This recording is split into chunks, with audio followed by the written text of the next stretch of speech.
ነው ገና ተቀብሮበታል። ስም ምንም የጻፈበት ነገር የለም።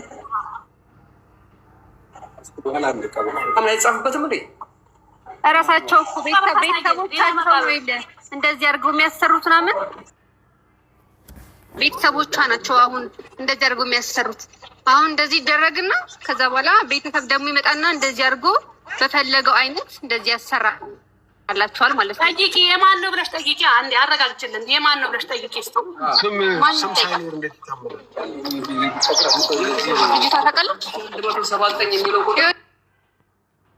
አሁን ግቢው ማለት ነው። እዩት አንዴ፣ ግቢው እንደዚህ ሆኖ በዘበኛ የሚጠበቀው አሁን ተብለን ይሄድ ነው። በቃ እንደዚህ ነው። ቢሮ የላቸው። በቃ እንደዚህ ነው። ስለዚህ አሁን ነገር የለም። የቤተክርስቲያኑ የደብሩ አስተዳዳሪ እዚህ ጋር የተቀበረው ሰው ማን ነው ብለሽ መጠየቅ ትችላለሽ። እናቴ በእናትሽ ከሄድሽ አይቀር ይሄንን አድርገሽ። አሚንዬ እኔ የምፈልገው ምን መሰላችሁ? 1179 ቁጥር ነው አይደለም?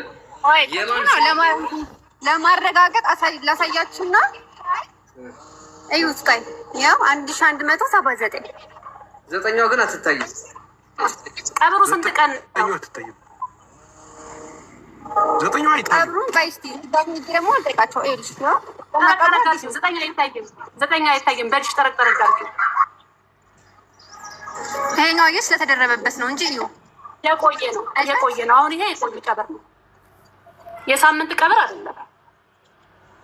ሳምንት ቀብር ከሆነ 10 ቀን ምናምን የሚሆነው ያው አሁን ልጅ ከላይና ከታች ለአንድ አዲስ ቀብር ናቸው እነዚህ። ያው 1179 እና 1180 ማለት ነው። እንደዚህ ናቸው። ከዛ ቤተሰብ ነው የሚያስተራጋው። ይሄኛው ሲሚንቶ ምናምን ሲያረጉ ስለነካባቸው ነው። እሺ እስኪ ሰው ጠይቂ። እሺ ቢያንስ የቀብር ነሽ ነው ቀን እሺ እዚህ ጋር አንድ የሆነች ልጅ ስላለች ሳልጠይቃት እንዴት ፎቶ እንኳን የለም። ግን ፎቶ እንዴት የለም? ግን አሁን እንደዚህ አሁን መሰራት ነበረበት። አሁን ቤተሰብ ምናምን ስላላሰራ ነው እንጂ አሁን ልጁ ራሱ ምና ላይ መሰላችሁ ያን ጊዜ ቀብሩን እናይቼ ነበረ አለ። ግን አንድ በጣም ትንሽ ሰው ነው፣ በጣም ትንሽ ሰው መጥቶ ነው ራሱ የቀበራት ምናምን እያለኝ ነበረ። መዝገብም የላትም። መዝገብማ የቅድሙ ሰው የጠየኩት ቄሱ ጋር ነው ያሳየን። ቄሱ ጋር መዝገቡ ላይ 1179 የሚል ቁጥር መቀመጥ አለበት አይደለ?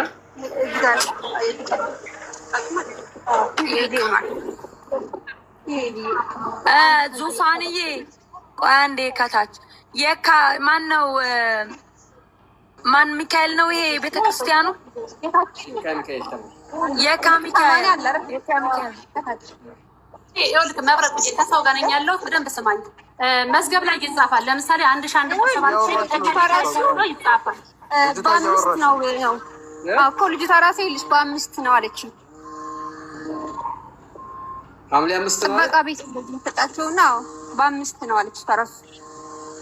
አሁን ይሄ እንደ ኖርማል እንደ ፉካ ተደርጎ በግቢ ምናምን እንደዚህ ነው። ከውጭ ራሱ ላሳያችሁ።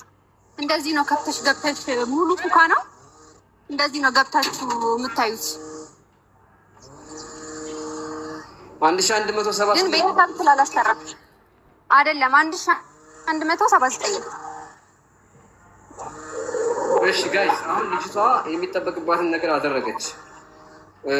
ቅድም በመዝገብ አሁን አሳይችን። አሁን ደግሞ ፎቶ የሌለው ደግሞ የቀብሩን እንትና ተናግሯል ብላችሁ ስጽፉት የነበረው 1179 ነው። ከጧት ጀምሮ ስጽፉ የነበረው አየኑ ፎቶ ያደረጉት ደግሞ ቀባሪዎች ናቸው ማለት ቤተሰብ ነው የሚያደርጉ ከተባለ እኔ ስለ ቤተክርስቲያን ስለማላውቅ ነው። አሁን የእሷ ነው እንትን ነው ቀያባቱ ፉካ ማለት ነው። ፉካ ሆነ ማንኛውም ቀብር ለ40 ጊዜ እስከ 40 ድረስ አጠናቃችሁ ታሰሩና ያለውን በውበትም ደረጃ በምንም ካሰሩ በኋላ ለ40 ጊዜ ነው የሚመረቀው። አሁን የእሷ ደግሞ ገና 10 ቀን የሆናት። ስለዚህ እንደነዚህ ውበት ኖሮት ፎቶ ተደርጎ ስሟ ተጽፎ ማየት የምትችሉት ቤተሰቦቿ አሰርተውላት ልክ ለ40 ጊዜ ምርቃት ይደረግና ነው እንደዚህ የሚሆነው እንጂ አሁን ገና በ10 ቀኗ ያልቅ አይችልም። ይሄ ያለው ፊኒሽንግ ራሱ አያልቅም። ሰላም ብያለሁ። ሁላችሁም እንዴት ናችሁ? ይሰማል ድምጼ? እሺ አለው። አንደኛ አሁን ቀላል ነው ቤቴል። እኔ አንድ ነገር ልንገርሽ፣ የካ ነው ያለሽው። እኔ እንደውም ቀጨኔ እኛ ሰፈር መስሎኝ፣ አይ ቀጨኔ መድኃኔዓለም መስሎኝ ነበር እኛ ሰፈር። የካ ከሆንሽ በጣም ቀላል ነው። የካ ልጆች አሉ፣ ለልጆች እንደውላለን፣ እነግራለን። ልጆች አንቺን እንዲያገኙሽ ማድረግ እንችላለን። ከዛ በኋላ ሰበካ ጉባኤውም ይሁን የቤተክርስቲያን አባቶች እዛ ግቢ ውስጥ ያሉ ማንም ሰው ሲቀበር ዝም ብሎ መጥቶ ቤተክርስቲያን ላይ አይቀበርም። ማን ነው ምንድን ነው ቤተሰብ ወድቆ እንኳን ቢገኝ ቤተሰብ የለውም ወይ ተብሎ ለፖሊስ ይነገራል። ስለዚህ ይሄ ስላለ ገና ነው 40 ነው እንዲህ ነው ምናምን 80 ነው የሚባል ነገር የለም በቤተክርስቲያን እንደ ኦርቶዶክስ ደንብ የለም እንደዚህ። ስለዚህ አንቺ ማናገር የምትችይው የቤተክርስቲያኑ አስተዳደር ማን ናቸው? ህግን ጠብቀሽ ስትሄጂ ማንም ሰው በእንደዚህ አይነት ነገር የካ ክፍለ ከተማ ልጆች እዛ የካ ሚካኤል ወይም ጸበሉ አካባቢ ያሉ ልጆች ይተባበሩሻል። ስለዚህ እውነቱ እንዲወጣ ከፈለጋችሁ መሆን ያለበት እንደዚህና እንደዚህ ብቻ ነው። እሺ እንደዛ ከሆነ ችግር የለውም። በውስጥ ላንዳችሁ ስልኬ ልላክላችሁ። ከዛ የፈለጋችሁትን ሰው ላኩና እኔ ቦታውንም ይሄ ዋናውንም ማገናኘት ካለብኝ ምናምን አብሬያቸው እየገባሁ ያለውን ነገር እኔ ችግር የለውም በእኔ በኩል ማለት ነው። ይኸውልሽ ምን አለ መሰለሽ፣ አንደኛ አንድ ነገር አሁን እቺ ሴትዮ እህታችን አልሞተችም ከተባለች ጥርጣሬ እንደዚህ አይነት ነገር ካለ መሆን ያለበት ስሟ ይኸውልሽ፣ አንደኛ በኦርቶዶክስ ተዋሕዶ ቤተክርስቲያን የክርስትና ስም ዓለማዊ ስም መሆኗን ራሱ ቤተሰብ እንኳን ሲያስቀብራት የሰበካ ጉባኤ እዛ ጋር ቦታ ያገኘችው እዛ ጋር የቅርብ ቦታ እንኳን ያገኘችው ፋሚሊ ቤተሰብ እዛ አካባቢ ስላላት ነው። ስለዚህ ስሩን ለማግኘት በትክክል ቤተክርስቲያን ሄዳችሁ ይሄንን የሚያስፈጽም ካላደረጋችሁ ሰው የለም እንደዚህ ነው ቅብጥርሴ ቢባል ትክክል አይደለም። እችን ለማለት ነው የገባው። ያንን ደግሞ ቴምር ኮንታክት አድርጊኝና እኔ ከቴምር ጋር ስለምንግባባ ቴምር ኮንታክት አድርጊኝና አዲስ አበባ ያሉ ልጆች አሉ፣ እህቶቻችን ወንድሞቻችን አሉ፣ ተወልደን ያደግንበት ከተማ ስለሆነ ስለዚህ ይሄን ነገር አጣርቶ ምንጩን ማምጣት ይቻላል። ኪዱም አሁን እዚህ ነበረች ስትወርድ አይቻታለሁ። ኪዱንም ሂጅና ይሄን ነገር አጣሪ ብንላት ታጣራለች። በቃ ችግር የለውም። ደውዪልኝ ቤተል ዘካ እንትን በይኝ። በቃ ቁጥርሽን እንደውማ ስጭኝ፣ ለእኔ ስጭኝ። በቃ በኖርማል በቲክቶክ ቴክስት ላድርግልሽ። ጻፊልኝ። ቀላል ነው ምንም። ይሄን ነገር ለማግኘት እውነታን ለማግኘት የሄዳችሁበት ነገር ትክክል ነው። ታንኪ ሁላችሁንም። በማንኛውም ነገር በዚህ ጉዳይ ላይ አዲስ አበባ ለሚፈጠረው ነገር ቀላል ነው፣ ማግኘት እንችላለን። ማንም ይሁን ማንም ይገኛል። ዝም ብሎ ተደብቆ ሰው መቅበር ምናምን የለም፣ ህጉም አይፈቅድም። ታንኪዩ ነው። አመሰግናለሁ። እሷ ራሷ ሴትዮዋ ከሆነች አቀባበሩ ራሱ በድብቅ የተቀበረች ነው ይመስለው። ወይ ስሙ አልተጻፈም፣ ወይ ፎቶ አልተደረገባት፣ ወይ ስሙ አልተጻፈ ነበረበት። ይኸውልህ መብረቁዬ ቁጥር የመጣ ዛሬ ነው። 10 ሰው ብቻ ነበር አሉ እኮ። በጣም ትንሽ ሰው ነበር አሉ እኮ። 10 ሰው የማይሞላ እንዴት ነው ሰው ዘመድ የላት? አዎ ይሄ ልክ ነው፣ ይሄ ልክ ነው። እውነት እዚህም ቀብር የሚያስፈጽሙ ማይተዋል። በጣም ትንሽ ሰው ነው የቀበራት፣ በጣም ትንሽ ሰው ነው የቀበራት። ድብቅ አቀባበር ላይ ቀበራት ነው። አያችሁ፣ አፋጣኝ ነው። አያችሁ ሰው እንዳይመጣ ቶሎ ብለው አፈር አለበሷት።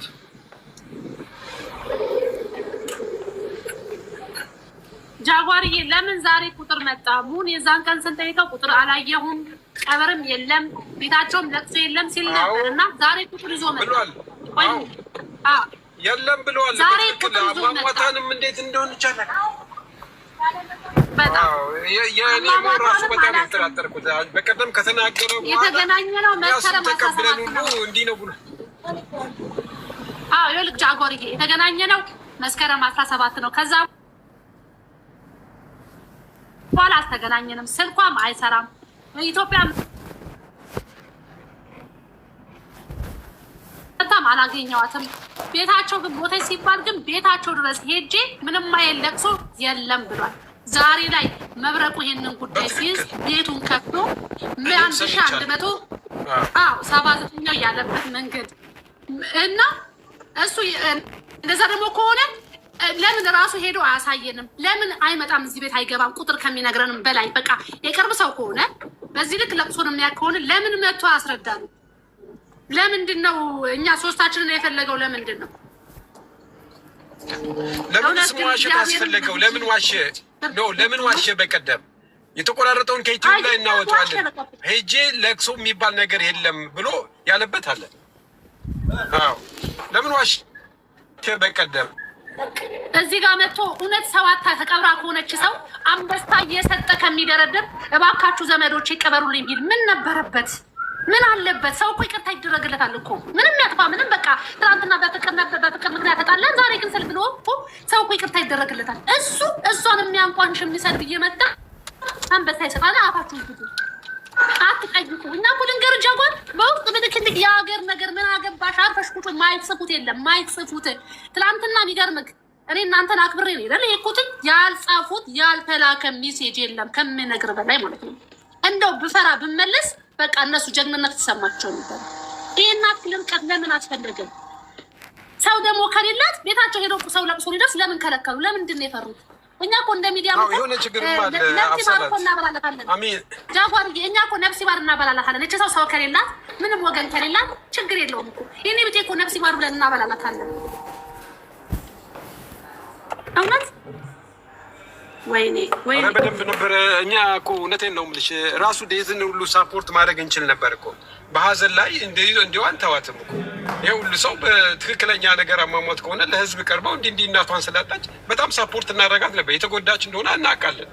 እናቷን ሳታይቻው ሳትላት ምንድን ነው ያመመኝ ሳትላት ነው ከአጠገቧ የተለየቻት። ጃዋሪ የእናን ቤቴን እያስፈራሯት ነው። ስልክ እንዳትሰጪ ጭራሽ ስልክሽ የምትሉ ሰዎች ምንም አይመጣም። እኔ አደባባይ ትናንት ሄድኩትኝ ምንም አይመጣም። አውቃችሁ አታስፈራሯት። አየህ ከታች ጭራሽ ስልክሽን እንዳትሰጪ ብለው ቤተለንድ እያስፈራሩ ነው። ችግር የለውም መሪያኔ ማንንም አልሰራም። በቀን እንጂ ምንም አያመጡም። ይኸውልሽ ቆይ አንዴ ስልክሽን አስቀምጪልኝ። ቆይ ጃጓር አንዴ